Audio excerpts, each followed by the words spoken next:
नमस्कार, शौर्य and mummy kitchen मध्ये तुमच्या सगळ्यांचं स्वागत आहे। तर रात्रीचा भात आहे या रात्रीच्या भाताची टिक्की बनवूया आपण।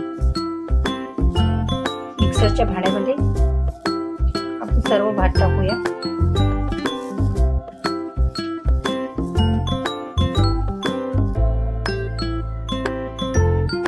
मिक्सर मधून काढून घेऊया। बघा, मिक्सर मधून खूप छान असा बारीक झालेला आहे आपला भात। आता एका बॉल मध्ये काढून घेऊया।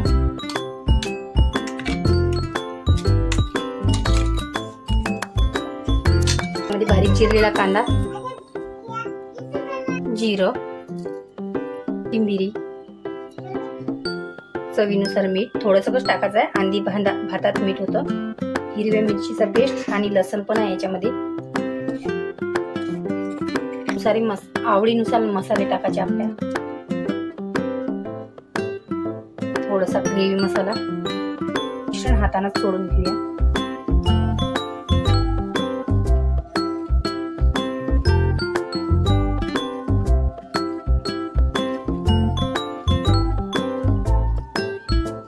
त्याला पाणी किंवा तेल लावून टिक्की तयार करा तुम्ही।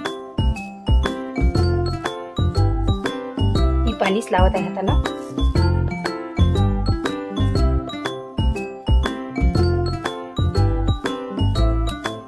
बघा, आपले सर्व आलू टिक्की तयार झालेले आहे।